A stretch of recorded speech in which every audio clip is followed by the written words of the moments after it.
The title of the panorama program, Death in the Med, is inappropriate. 9 humanitarians bringing aid to Gaza were murdered by Israelis on the morning of May 31, 2010 in international waters. But not even where they were killed was spelled out in full. Self-defense or excessive force? What really happened that night?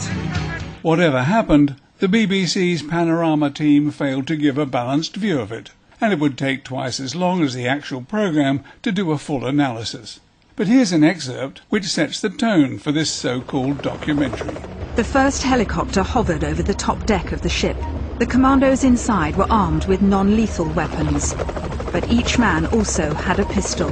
Just one of the pathetic attempts to try to tone down, even excuse Israel's worst atrocity since Operation Cast Lead. Documentaries should be truthful and informative and expand our understanding of situations and events. Their content should be rigorously checked for errors in statements which are presented as facts. Conjecture and the personal opinions of their writers and presenters should be explicitly identified as such. Here in Gaza, the problem's not so much a lack of food or medicine. There's no easy access in and out, no economic life because of the Israeli embargo. Hamas, which rules here, refuses to recognize Israel's right to exist. A disgracefully inaccurate overview of this imposed humanitarian disaster. The lack of food and medical supplies are huge problems, and the phrase, Hamas refuses to recognize Israel's right to exist, a worn-out media mantra. The reality is that Hamas refuses to recognize what Israel insists is its God-given right to keep stealing Palestinian land. Palestine was stolen from its people, but Israel treats its victims appallingly, ignoring countless United Nations resolutions framed to stop them from doing so. But instead of giving some of the historical background behind the reasons for the Gaza Freedom Flotilla, what was trotted out was the trusty old rocket accusation. Militants have fired thousands of rockets at civilian targets in Israel in the past few years. True, but the main target for these non-exploding rockets is Sderot, whose history is linked to this tale of theft and woe as Sodom is to Gomorrah. In 1948, the Jewish Negev Brigade totally destroyed the little Palestinian town of Najd, close to where Sderot now stands, and its former inhabitants were forced to take refuge in Gaza, where, over 60 years later, some of their descendants are now imprisoned, including 800,000 children whose only offence is that they were born Palestinians. In November 2008, a truce with Hamas, which had held for 6 months, was broken. The Israeli spokesperson have been spreading lies all over. The reality and the truth is that the side that broke this truce and this ceasefire was Israel. There was an attack. It was an Israeli raid that took out 6 people. Now, let me refer you. It's not just us. We checked in other periodicals. Johnny, go over my shoulder if you can. Here we go. The 6-month ceasefire started coming apart at the beginning of November after Israeli commandos killed a team of Hamas fighters during a raid on a tunnel they suspected was being dug for kidnapping of Israeli soldiers. That raid set off more Palestinian rocketing. And no wonder. The Gaza blockade and Operation Cast Lead have had disastrous consequences for an already traumatized population, with the destruction or disabling of homes and factories, water and sewage treatment plants, electricity generating and distribution stations, vital agricultural land, buildings and machinery. With anemia, malnutrition and other medical conditions running rampant, the highest unemployment rate in the world, around 40%, and with all forms of international aid being controlled by, that's right, apartheid Israel, whose so-called defence forces left this charming 60-metre calling card in a Gazan agricultural field. These are the people who are imposing such appalling living conditions on Gaza, yet all you could mention, Miss Corbyn, is the frustrated reaction to it all. Militants have fired thousands of rockets at civilian targets in Israel in the past few years. But you found time to be critical of those coming to their aid. The IHH invited fellow Islamists from across the Arab world.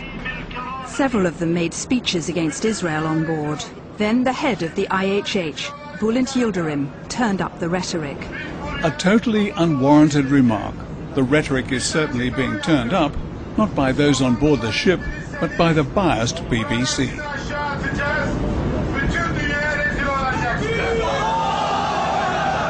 I went to talk to Mr. Yildirim at the charity's headquarters in the most Islamic area of Istanbul. What an odd remark. Turkey's population is 99% Muslim, so most of Istanbul would be Islamic. The IHH isn't just known for their humanitarian work. Western authorities have accused them of having links to terrorist organizations. Without any proof, that was pure mudslinging innuendo and has no place in a documentary. You said that if they, the Israelis, board the ship, we will throw them into the sea. Isn't that a provocation to be saying that to your followers on the ship? Advising one's colleagues about how to protect themselves against aggression is not a provocation. With great respect, Mr. Yildirim, there was no need for you to answer a question which should never have been asked. But it gets better. On the evening of the 30th, people were settling down to sleep on the ship. Or worse, depending on your point of view. Spirits were high. Mavi Marmara, you are approaching an area of hostilities. At 9 o'clock, the Israeli Navy gave the first of 5 warnings to the flotilla to turn back. If you ignore this order and attempt to enter the blockaded area, the Israeli Navy will be forced to take all the necessary measures in order to enforce this blockade. The Israelis released what they said was the radio response from the flotilla. Part of it was defiant and abusive. Shut up, go back to Auschwitz. We're helping Arabs going against the U.S. Don't forget 9/11, guys. The recording's authenticity has provoked controversy. The flotilla's organizers insist they did not hear these comments being made. And the visual appears to back them up. The Auschwitz comment would have been offensive to an Israeli, but neither of these two batted an eyelid at it. Shut up, go back to Auschwitz. We're helping Arabs going against the U.S. Don't forget 9/11, guys. And the 9/11 comment doesn't make sense. So who decided that this unsubstantiated material should be included in the program? And why? If I die as a shaheed, I just want to tell my children, my wife, that I love them a lot.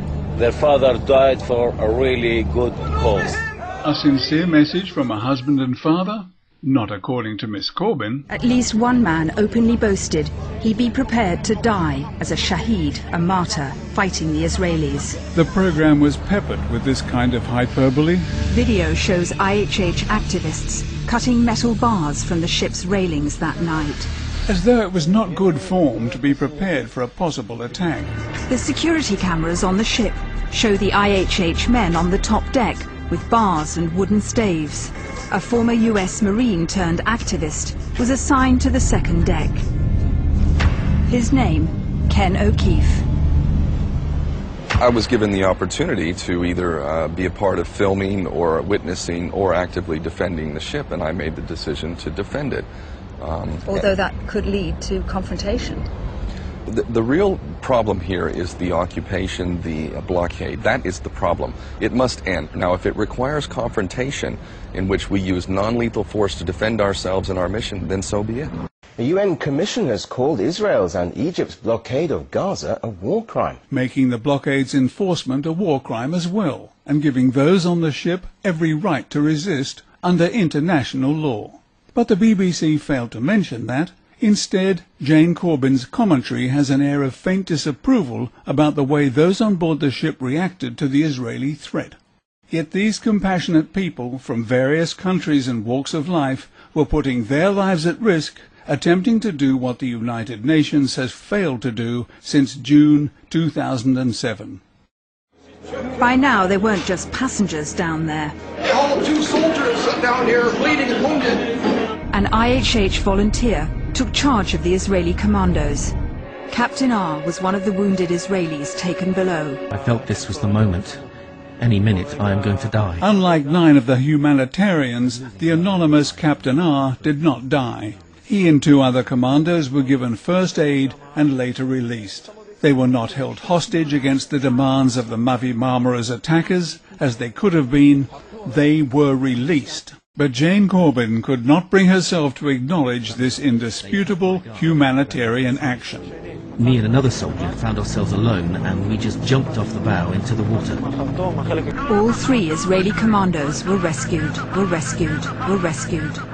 Ken O'Keefe and others characterized this as a blatant lie, because they know that the commandos were released, not rescued. But Miss Corbin will probably claim that she meant rescued from the water, although we don't even know if the 3rd released commando had jumped off the ship.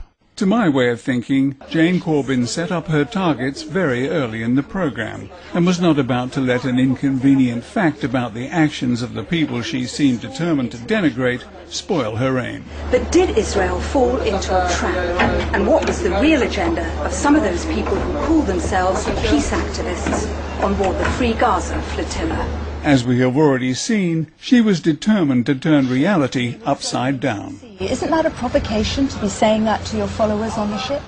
And I made the decision to defend it. Although that could lead to confrontation. Now it's time for Spot the Missing Question.